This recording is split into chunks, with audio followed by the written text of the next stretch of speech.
Hello नमस्कार दोस्तों, स्वागत है आपकी अपने YouTube channel DS Rajput education में। तो साथियों, आज आप लोग देखने वाले हैं बाल विकास एवं शिक्षा शास्त्र के महत्वपूर्ण क्वेश्चन आंसर, जो कि आपका एक प्रैक्टिस सेट पेपर है। साथियों, ये प्रैक्टिस सेट पेपर ये बाल विकास एवं शिक्षा शास्त्र के क्वेश्चन आंसर, जैसा कि आपको पता ही होगा कि UP TET, super TET, C TET, REET, TGT, PGT और ये अभी जो एडेड स्कूलों में वैकेंसी निकली हुई है, इन सभी में आपसे बाल विकास और शिक्षा शास्त्र के क्वेश्चन आंसर पूछे जाएंगे। तो आशा करता हूं कि आप लोग इस प्रैक्टिस सेट पेपर को जरूर पसंद करेंगे और शुरू से अंत तक जरूर देखेंगे। तो चलते हैं साथियों अपना बिना समय बर्बाद किए हुए पहले क्वेश्चन की ओर। साथियों, आप लोगों को क्या करना है, प्रैक्टिस सेट पेपर के साथ साथ अपनी भी प्रैक्टिस करते जाना है और आपको कोई भी क्वेश्चन, जो भी आप लोग क्वेश्चन देखते हैं, उसका आंसर आपको जरूर देते जाना है। ठीक है, तो अगर लास्ट में आपको वीडियो अच्छी लगे तो जरूर लाइक कर देना। अगर इसी प्रकार से आप लोग और भी प्रैक्टिस सेट पेपर देखना चाहें तो जरूर चैनल को सब्सक्राइब कर लेना। तो देखते हैं अपन पहला क्वेश्चन, एक अध्यापक की दृष्टि में कौन सा जो कथन है वो सर्वोत्तम है। ठीक है, तो चारों विकल्प आपके सामने दिए गए हैं, इनको आपको पढ़ना है और अपना आंसर देना है, कमेंट करना है। ठीक है, तो एक अध्यापक की जो दृष्टि है उसमें कौन सा कथन है जो सर्वोत्तम यानी कि सही है। प्रत्येक बच्चा सीख सकता है। ठीक है, नेक्स्ट देखते हैं, कुछ बच्चे सीख सकते हैं, अधिकतर बच्चे सीख सकते हैं या फिर बहुत कम बच्चे सीख सकते हैं। तो क्या हो जाएगा आपका राइट आंसर, प्रत्येक बच्चा सीख सकता है या कुछ बच्चे सीख सकते हैं या फिर अधिकतर बच्चे सीख सकते हैं या बहुत कम बच्चे सीख सकते हैं। अब आपको चारों विकल्प एक जैसे लग रहे होंगे, ठीक है, इसलिए आपको दिमाग लगाना है और राइट आंसर देना है। ठीक है, तो आपका जो पहला विकल्प होगा वो राइट हो जाएगा, क्योंकि प्रत्येक बच्चा सीख सकता है अगर उसको सही दृष्टि में मार्गदर्शन उसका कराया जाए तब। ठीक है, तो पहला जो ऑप्शन है आपका वो राइट हो जाएगा। ठीक है, नेक्स्ट क्वेश्चन देखते हैं, मधु गणित में कमजोर है, एक अच्छे अध्यापक की दृष्टि में उसके गणित में कमजोर होने का क्या कारण हो सकता है। तो ऑप्शन देखते हैं, प्राय लड़कियां गणित में कमजोर होती हैं, दूसरा ऑप्शन है उसके माता पिता अनपढ़ हैं, या तीसरा ऑप्शन है उसे अध्ययन में रुचि नहीं है, या फिर चौथा जो ऑप्शन है गणित शिक्षण की विधि त्रुटिपूर्ण है। तो इसका राइट आंसर क्या हो सकता है। तो साथियों, जैसा कि आप लोगों ने पहला विकल्प देखा है या क्वेश्चन पढ़ा होगा कि मधु गणित में कमजोर है, एक अध्यापक की दृष्टि में उसके गणित में कमजोर होने का कारण क्या हो सकता है, प्राय लड़कियां गणित में कमजोर होती हैं, ये तो पॉइंट आपका गलत हो जाएगा। ठीक है, उसके माता पिता अनपढ़ हैं, ऐसा भी नहीं हो सकता है। ठीक है, उसे अध्ययन में रुचि नहीं है, ये भी गलत हो जाएगा। लेकिन जो राइट आंसर होगा वो हो जाएगा कि गणित शिक्षण की विधि उसको क्या लगती है, त्रुटिपूर्ण लगती है या होती है। ठीक है, तो गणित शिक्षण की जो विधि है वो त्रुटिपूर्ण है। अगर मधु को अच्छी तरीका से आप पढ़ाया जाए, ठीक है, तो मधु भी गणित को सीख सकती है। इस क्वेश्चन का आंसर कहने का मतलब अपना यही हो जाएगा। ठीक है, नेक्स्ट क्वेश्चन देखते हैं, निम्नलिखित में सर्वोत्तम कथन कौन सा है। तो सर्वोत्तम कथन क्या हो जाएगा, अध्यापन के लिए व्याख्यान विधि का प्रयोग करता है। नेक्स्ट को ऑप्शन देखते हैं, सदैव प्रदर्शन के माध्यम से सिखाता है, या तीसरा जो ऑप्शन है विद्यार्थियों को सदैव सीखने के लिए प्रेरित करता है, या चौथा जो ऑप्शन है अपना विद्यार्थियों को सदैव अनुशासन में रखता है। ठीक है, तो आपको सर्वोत्तम कथन को चुनना है इनमें से। ठीक है, तो क्या होगा सर्वोत्तम कथन। तो साथियों, आपका जो राइट आंसर हो वो आप लोग कमेंट करिएगा। तो दोस्तों, इसका जो राइट आंसर होगा वो विद्यार्थियों को सदैव सीखने के लिए प्रेरित करता है। ठीक है, नेक्स्ट क्वेश्चन देखते हैं, बच्चा किस प्रकार सीखता है। तो बच्चे किस प्रकार से सीखते हैं, पुस्तकें पढ़कर, परिचर्चा द्वारा, प्रश्न पूछकर, या फिर कई प्रकार से। तो बच्चा कैसे सीख सकता है, तो दोस्तों बच्चा किसी भी प्रकार से, कई प्रकार से सीख सकता है। ठीक है, जैसा कि आप लोगों ने देखा होगा जो बच्चे होते हैं, छोटे बच्चे, वो कहीं भी किसी भी प्रकार से सीख सकते हैं। ठीक है, तो पुस्तक पढ़कर भी सीख सकते हैं, परिचर्चा के द्वारा भी सीख सकते हैं, प्रश्न पूछकर भी सीख सकते हैं, यानी कि जो इसका राइट आंसर होगा वो हो जाएगा कई प्रकार से बच्चे सीख सकते हैं। ठीक है, तो चौथा विकल्प है आपका वो राइट हो जाएगा। ठीक है, नेक्स्ट क्वेश्चन देखते हैं, सीखने की प्रक्रिया में विद्यार्थी द्वारा की गई त्रुटियों के संबंध में आपकी दृष्टि में निम्नलिखित में से कौन सा जो कथन है वो सर्वोत्तम हो जाएगा। ठीक है, तो अब आपको चारों विकल्प पढ़ने हैं, इसके बाद आपको आंसर कमेंट करना होगा। ठीक है, तो विद्यार्थी को कभी भी त्रुटियां नहीं करनी चाहिए, या फिर त्रुटियां अधिगम प्रक्रिया का भाग हैं। ठीक है, नेक्स्ट देखते हैं, विद्यार्थी की लापरवाही के कारण त्रुटियां होती हैं या फिर कभी कभी विद्यार्थी त्रुटियां कर सकता है। ठीक है, तो क्या महत्वपूर्ण हो जाएगा त्रुटियां करने से संबंधित क्या होगा। तो साथियों जैसा कि आप लोगों को पता ही होगा कि अधिगम प्रक्रिया का एक भाग होती हैं त्रुटियां। ठीक है, जब आप लोग कोई भी चीज़ पढ़ते हैं, लिखते हैं या समझते हैं तो दोस्तों आपसे भी कभी कभी गलतियां होती हैं, इसलिए जो अधिगम का भाग रहता है वो त्रुटियों की एक प्रक्रिया होती है। ठीक है, तो त्रुटियां अधिगम प्रक्रिया का एक भाग है। ठीक है, जब तक आप लोग गलती नहीं करोगे तब तक सीख कैसे पाएंगे। ठीक है, तो गलतियां सीखने का ही एक महत्वपूर्ण पॉइंट होता है। ठीक है, त्रुटियां करोगे और सीखोगे भी। ठीक है, तभी तो पता चलेगा कि हमने गलती कहाँ पर की, तो जो अपना दूसरा विकल्प होगा वो राइट हो जाएगा। ठीक है, नेक्स्ट देखते हैं, बच्चे की बुद्धि लब्धि 90 से 110 के मध्य है, वह किस श्रेणी में आता है। सामान्य बुद्धि लब्धि में आता है, प्रखर बुद्धि में आता है, उत्कृष्ट बुद्धि में या फिर प्रतिभाशाली बुद्धि में। तो ये आपने पढ़ा होगा, आप लोग जरूर इसका राइट आंसर कमेंट करिएगा हमें। ठीक है, आशा करता हूँ आपने इसका राइट आंसर कमेंट कर दिया होगा। तो साथियों आपको बता दें, जो 90 से 110 की बुद्धि लब्धि के मध्य होती है वो सामान्य बुद्धि में आता है आपका। ठीक है, तो क्या हो जाएगा इसका राइट आंसर, पहला विकल्प आपका राइट आंसर हो जाएगा। ठीक है, नेक्स्ट क्वेश्चन देखते हैं, सतत एवं व्यापक मूल्यांकन में व्यापक शब्दावली का तात्पर्य है। तो क्या हो जाएगा, ऑप्शन देखते हैं, सतत एवं व्यापक मूल्यांकन। ठीक है, तो सतत और व्यापक मूल्यांकन का आपको तात्पर्य बताना है, सभी विषयों का मूल्यांकन, सह शैक्षिक क्षेत्र का मूल्यांकन, तीसरा है शैक्षिक एवं सह शैक्षिक क्षेत्र का मूल्यांकन, या चौथा जो विकल्प है आपका शैक्षिक क्षेत्र का मूल्यांकन। ठीक है, तो क्या हो जाएगा इसका राइट आंसर। तो सतत एवं जो मूल्यांकन का तात्पर्य होगा वो शैक्षिक एवं सह शैक्षिक क्षेत्र का मूल्यांकन आपका राइट आंसर हो जाएगा। ठीक है, नेक्स्ट क्वेश्चन देखते हैं, मानसिक रूप से स्वस्थ अध्यापक की विशेषता क्या है। क्या पूछा जा रहा है, मानसिक रूप से स्वस्थ अध्यापक की विशेषता को पूछा जा रहा है। आप लोग पढ़िएगा, कमेंट जल्दी से और राइट आंसर भी दीजिएगा। वह संवेदनात्मक रूप से संतुलित है, उसे अपने विषय का गहन ज्ञान है, तीसरा ऑप्शन है वह अत्यधिक संवेदनशील है, या चौथा ऑप्शन है वह सख्त अनुशासन पसंद है। ठीक है, तो क्या हो जाएगा इसका राइट आंसर, स्वस्थ अध्यापक की विशेषता क्या होनी चाहिए।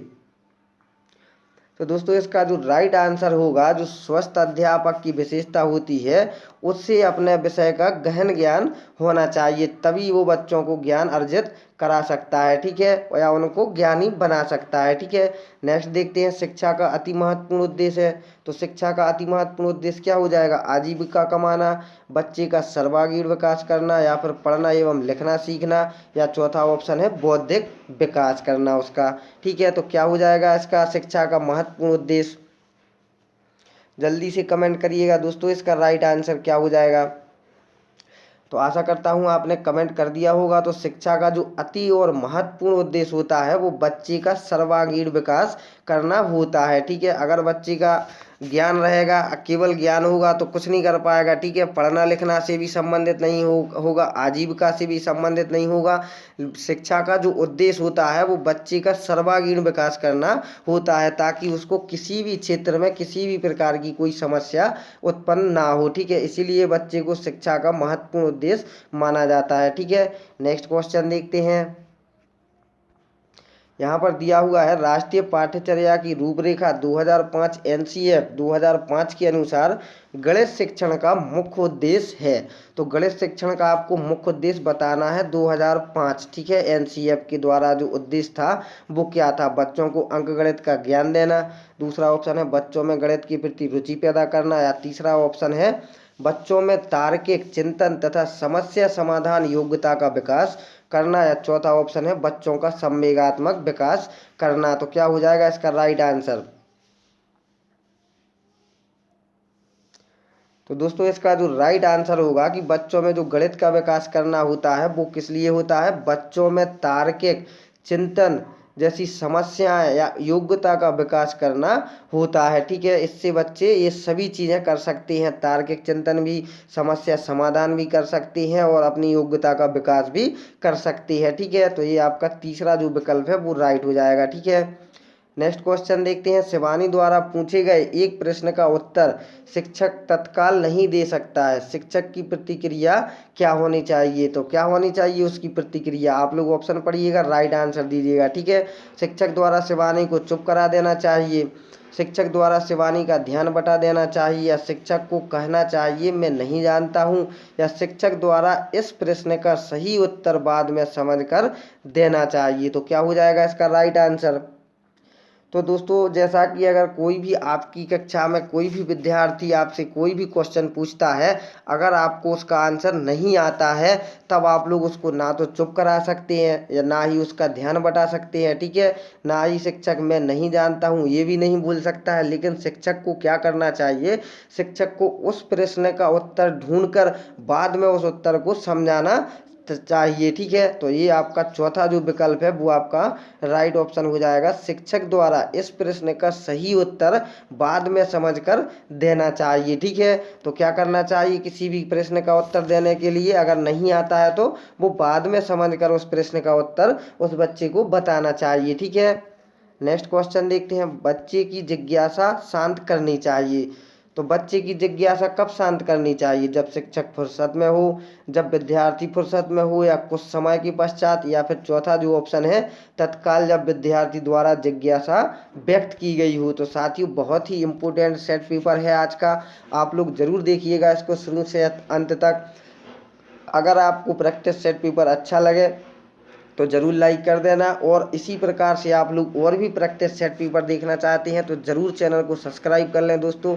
इसमें आपको बहुत अच्छे अच्छे प्रैक्टिस सेट पेपर लगवाए जाते हैं, ना ही आपसे कोई इसका चार्ज लिया जाता है, ये आपको निःशुल्क शिक्षा प्रदान की जाती है। जो भी जितने भी आप लोगों को प्रैक्टिस सेट पेपर लगवाए जाते हैं कोई भी आपसे चार्ज नहीं लिया जाता है, ताकि आप लोग घर बैठे ही निःशुल्क शिक्षा का लाभ ले सकें। ठीक है, तो आपको करना क्या है? आपको सब्सक्राइब करना है। ठीक है, इसलिए आप लोग सब्सक्राइब करेंगे, साथ में जो बेल आइकन आएगा उसको भी जरूर प्रेस कर लें। उससे क्या फ़ायदा होगा? उससे ये फ़ायदा होगा कि जैसे ही कोई वीडियो अपलोड होगी उसका नोटिफिकेशन फट से आपके पास पहुंच जाएगा और आप लोग देख सकोगे। ठीक है, तो अब चलते हैं अपन क्वेश्चन पर। ठीक है, तो बच्चे की जिज्ञासा शांत कब करनी चाहिए?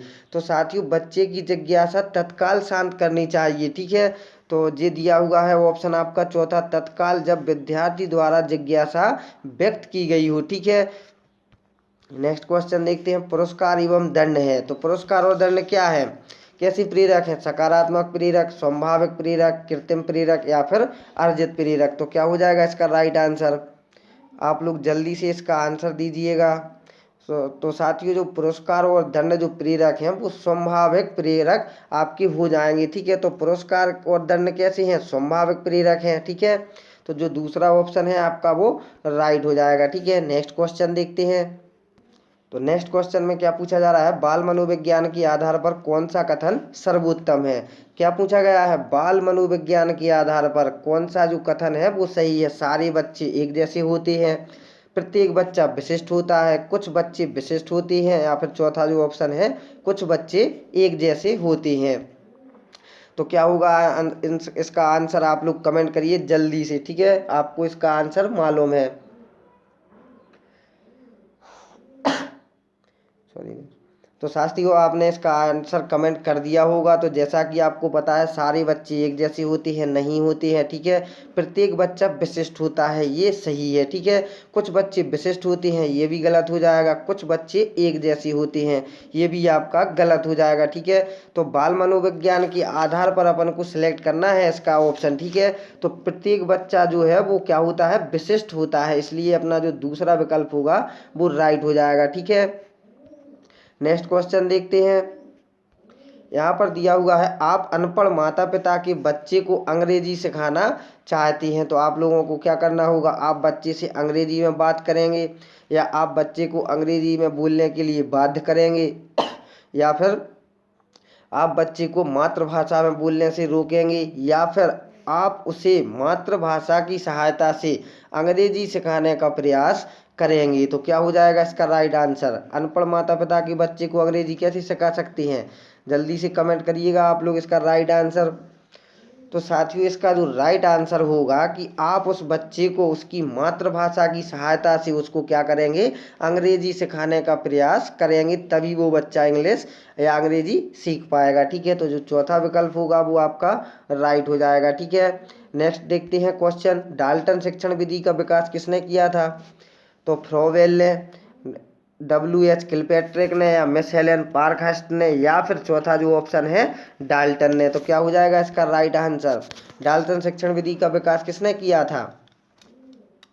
तो इसका जो राइट आंसर होगा वो मिस हेलेन पार्कहर्स्ट ने डाल्टन विधि का विकास किया था। ठीक है, तो ये तीसरा जो विकल्प है आपका राइट हो जाएगा। ठीक है, नेक्स्ट क्वेश्चन देखते हैं, आधुनिक शिक्षण अधिगम प्रक्रिया में शिक्षक की भूमिका क्या होती है? सीखने हेतु एक अच्छी सुलभकर्ता की, बच्चों को गणित विज्ञान और भाषा सिखाने की, या फिर बच्चों को मूल आधारित शिक्षा देने की, या चौथा जो ऑप्शन है बच्चों को सभी कुछ पढ़ाने की। तो क्या हो जाएगा आधुनिक शिक्षण अधिगम प्रक्रिया में शिक्षक की भूमिका? तो साथियों इसका जो राइट आंसर होगा वो एक जो आधुनिक शिक्षण में प्रक्रिया में जो शिक्षक की भूमिका होगी वो सीखने हेतु एक अच्छे सुलभकर्ता की भूमिका होनी चाहिए। ठीक है, तो जो आपका पहला विकल्प है आपका राइट आंसर हो जाएगा। ठीक है, नेक्स्ट क्वेश्चन देखते हैं, एक अच्छा अध्यापक विद्यार्थियों के मध्य बढ़ावा देता है, किस चीज का बढ़ावा देता है? प्रतियोगिता की भावना का, सहयोग की भावना का, प्रतिद्वंदिता की भावना का, या फिर तटस्थता की भावना का। ठीक है, तो क्या हो जाएगा इसका राइट आंसर? साथियों आप लोग कमेंट करते जाइएगा, आप लोग कमेंट नहीं करते हो इसका राइट आंसर। ठीक है, आप लोग जरूर कमेंट करिएगा दोस्तों। एक अच्छा अध्यापक विद्यार्थियों की मत बढ़ावा किस चीज़ का देता है? तो वो सहयोग की भावना का बढ़ावा देता है। ठीक है, जैसे कि आप लोगों ने कभी भी बच्चों को पढ़ाया होगा तब आप लोग बच्चों से कहते होंगे कि आप लोग पढ़िएगा, जहां आपको समझ में ना आए हमसे पूछ सकते हैं। ठीक है, तो यही कहलाता है सहयोग। ठीक है, तो सहयोग की भावना का बढ़ावा देना है। ठीक है, एक अच्छे अध्यापक को। नेक्स्ट क्वेश्चन देखते हैं, शिक्षक व विद्यार्थी के मध्य संबंध होना चाहिए, शिक्षक एवं विद्यार्थी के मध्य संबंध होना चाहिए कैसा? स्नेह का, विश्वास का, सम्मान का, या फिर इन सभी का। तो क्या हो जाएगा इसका राइट आंसर?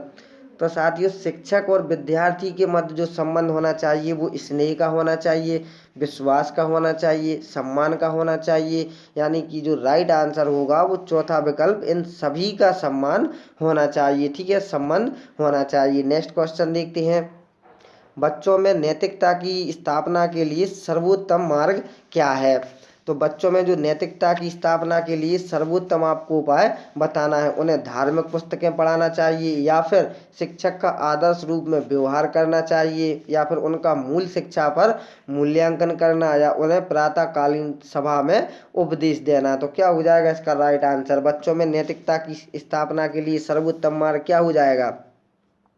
तो साथियों वो हो जाएगा कि शिक्षक का आदर्श रूप में व्यवहार करना ही सबसे बड़ी नैतिकता हो जाएगी। ठीक है, तो बच्चे वहीं से सीखते हैं। आप लोगों को जैसे कि आप लोगों ने देखा होगा, आप लोग छोटे बच्चों के सामने जो भी प्रतिक्रिया करेंगे बच्चा वही आपको करने की कोशिश करेगा, यानी कि अनुकरण करेगा। ठीक है, तब आपको शिक्षक का आदर्श रूप में व्यवहार करना सबसे महत्वपूर्ण होता है। ठीक है, नेक्स्ट क्वेश्चन देखते हैं। नेक्स्ट क्वेश्चन में क्या पूछा जा रहा है? बच्चों का मूल्यांकन होना चाहिए। तो बच्चों का मूल्यांकन कैसा होना चाहिए? बोर्ड परीक्षा द्वारा, सतत एवं व्यापक मूल्यांकन द्वारा, गृह परीक्षा के द्वारा, या फिर लिखित एवं मौखिक परीक्षा द्वारा। तो साथ ही जो बच्चों का मूल्यांकन होना चाहिए वो सतत एवं व्यापक मूल्यांकन के द्वारा होना चाहिए। ठीक है, नेक्स्ट क्वेश्चन देखते हैं, एक बच्चा कक्षा में प्राय प्रश्न पूछता है, उचित रूप में इसका अर्थ है कि क्या हो जाएगा इसका अर्थ? वह शरारती है, वह अधिक जिज्ञासु है, वह असामान्य है, या फिर वह प्रतिभाशाली है। तो जैसा कि आप लोगों ने देखा होगा कि कोई भी किसी किसी बच्चे में ऐसे गुण पाए जाते हैं कि कक्षा में अक्सर वह प्रश्न पूछता रहता है। ठीक है, तो इसका राइट आंसर क्या होना चाहिए? तो साथियों वह अधिक जिज्ञासु है, इसलिए बार बार आपसे प्रश्न पूछता रहता है। ठीक है, नेक्स्ट क्वेश्चन देखते हैं, बच्चों के लिए निःशुल्क एवं अनिवार्य शिक्षा का अधिकार अधिनियम 2009 लागू है, किस पर लागू है? 6 से 14 वर्ष के लिए, 7 से 13 वर्ष के लिए, 5 से 11 वर्ष के लिए, या फिर 6 से 12 वर्ष के लिए। तो 2000 अधिनियम लागू कौन सी उम्र पर है बच्चों की? तो आप लोग बताइए, निःशुल्क एवं अनिवार्य शिक्षा का तो साथियों वो आपका जो दिया हुआ है संविधान में, वो 6 से 14 वर्ष के बच्चों के लिए अनिवार्य या निःशुल्क शिक्षा का प्रावधान अधिनियम 2009 में लागू है। ठीक है, नेक्स्ट क्वेश्चन देखते हैं। एक बच्चा प्राय अपने सहपाठियों के साथ झगड़ता है, आप क्या करोगे उस स्थिति में? तो आप बच्चे को सजा देंगे, या आप बच्चे को विद्यालय से निकाल देंगे, या फिर आप कारण का पता लगाने का प्रयास करेंगे तथा उसे परामर्श देंगे, या चौथा ऑप्शन है आप उसके माता पिता से शिकायत करेंगी। तो क्या हो जाएगा एक राइट आंसर इसका कि एक बच्चा जो आपकी क्लास में है या वो सहपाठियों के साथ झगड़ता है, तब आप लोग उससे क्या करेंगे? तो साथियों इसका जो राइट आंसर होगा वो आप कारण का पता लगाने का प्रयास करेंगे और उसे परामर्श भी देंगे कि ये गलत कार्य है। ठीक है, झगड़ना, लड़ाई झगड़ा करना ये गलत का काम आपका हो जाएगा। ठीक है, तो उसको सलाह देंगे यानी कि परामर्श देंगे। ठीक है, नेक्स्ट क्वेश्चन देखते हैं। शिक्षक को ज्ञान होना चाहिए, शिक्षक को ज्ञान किस चीज़ का होना चाहिए? अध्यापन विषय का, बाल मनोविज्ञान का, शिक्षा संहिता का, या फिर अध्यापन विषय एवं बाल मनोविज्ञान का। तो क्या होगा आपका राइट आंसर? किसके साथ जाओगे आप? बाल मनोविज्ञान का ज्ञान होना चाहिए, या अध्यापन विषय का, या फिर शिक्षा संहिता का, या फिर चौथा ऑप्शन? तो साथियों कई बच्चों ने इसका आंसर दे दिया होगा, लेकिन ये अपना ऑप्शन गलत हो जाएगा। यहाँ पर जो ऑप्शन सही होगा, अध्यापन विषय एवं बाल मनोविज्ञान का एक शिक्षक को ज्ञान होना अनिवार्य है और होना ही चाहिए। ठीक है, नेक्स्ट देखते हैं। शिक्षा मनोविज्ञान की दृष्टि से निम्नलिखित में से कौन सा कथन सत्य है? तो शिक्षा मनोविज्ञान की दृष्टि से आपको जो कथन सत्य है वो बताना है। बच्चे अपने ज्ञान का स्वयं सृजन करते हैं, या विद्यालय में आने से पहले कोई पूर्व ज्ञान नहीं होता है, या फिर अधिगम प्रक्रिया में बच्चों को कष्ट होता है, या फिर बच्चे यथावत वही सीखते हैं जो उन्हें पढ़ाया जाता है। तो क्या हो जाएगा इसका राइट आंसर? तो साथियों इसका जो राइट आंसर होगा आपका वो हो जाएगा कि बच्चे अपने ज्ञान का स्वयं सृजन करते हैं। ठीक है, तो शिक्षा मनोविज्ञान की दृष्टि क्या कहती है कि बच्चे अपने ज्ञान का स्वयं सृजन करते हैं। ठीक है, अगर बच्चा सीखने का मन नहीं होगा बच्चे का, तब आप लोग उसको कुछ भी नहीं सिखा सकते हैं। इसलिए यही कथन आपका राइट हो जाएगा कि बच्चे स्वयं शिक्षा का अर्जन करते हैं। ठीक है, नेक्स्ट क्वेश्चन देखते हैं। परामर्श का उद्देश्य है, तो परामर्श का उद्देश्य क्या होता है? बच्चे को समझना, या बच्चे की कमियों का कारण पता करना, या फिर बच्चे को समायोजन में सहायता प्रदान करना, या फिर उपर्युक्त सभी। तो क्या हो जाएगा इसका राइट आंसर? तो परामर्श का जो उद्देश्य होता है बच्चे को समझना भी होता है, बच्चे की कमियों का कारण का पता लगाना भी होता है, बच्चे को समायोजन में सहायता प्रदान करना भी होता है, यानी कि अपना चौथा विकल्प उपर्युक्त सभी राइट हो जाएगा। ठीक है, बहुत ही शानदार क्वेश्चन। राष्ट्रीय पाठ्यचर्या की रूपरेखा 2005 एनसीएफ 2005 के आधारभूत सिद्धांतों में निम्नलिखित में से कौन सा भाग सम्मिलित नहीं है? तो जो भाग सम्मिलित नहीं है वो आपको बताना है। अच्छी बाह्य परीक्षाओं का आयोजन करना, रटने को महत्व प्रदान न करना, या फिर पुस्तकों से इतर ज्ञान प्राप्त करना, या फिर ज्ञान को वास्तविक जीवन से जोड़ना। तो क्या हो जाएगा इसका राइट आंसर? रूपरेखा 2005 एनसीएफ के आधारभूत सिद्धांतों में कौन सा भाग है जो सम्मिलित नहीं है, वो आपको बताना है। ठीक है, तो आपने आंसर कमेंट कर दिया होगा। तो इसका जो राइट आंसर होगा वो रटने को महत्व प्रदान ना करना है। ठीक है, नेक्स्ट क्वेश्चन देखते हैं। यहाँ पर दिया हुआ है क्वेश्चन, डिसलेक्सिया का संबंध है। तो डिसलेक्सिया का संबंध किससे होता है? मानसिक अक्षमता से, लेखन अक्षमता से, पढ़ने की अक्षमता से, या फिर शारीरिक अक्षमता से। तो क्या हो जाएगा डिसलेक्सिया का संबंध?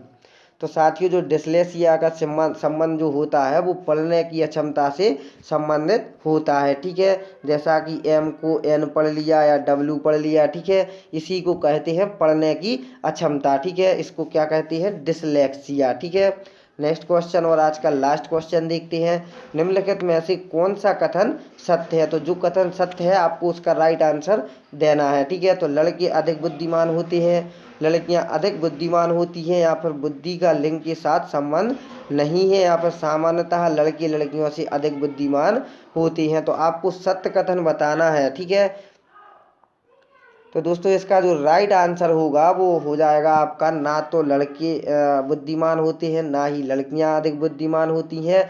तो इसका जो अर्थ होगा वो बुद्धि का लिंग के साथ संबंध नहीं है। कोई भी होशियार या बुद्धिमान हो सकता है, ठीक है। इसको आप लोग ये नहीं कह सकते हैं कि ये लड़की है इसलिए बुद्धिमान है, ठीक है, या फिर ये लड़का है इसलिए ये बुद्धिमान है, ठीक है। तो लिंग के साथ जो संबंध है बुद्धि का, वो नहीं होता है, ठीक है। कोई भी होशियार हो सकता है। इसीलिए तो अपन लोग कहते हैं कि प्रत्येक बच्चा अपने आप में क्या होता है, विशिष्ट होता है, ठीक है। तो आपका तीसरा जो विकल्प है वो राइट हो जाएगा, ठीक है। तो साथियों कैसा लगा प्रैक्टिस सेट पेपर जरूर लिख भेजिएगा।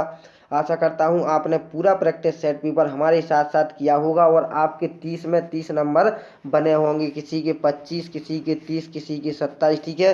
तो अपने नंबर जरूर कमेंट करिएगा दोस्तों।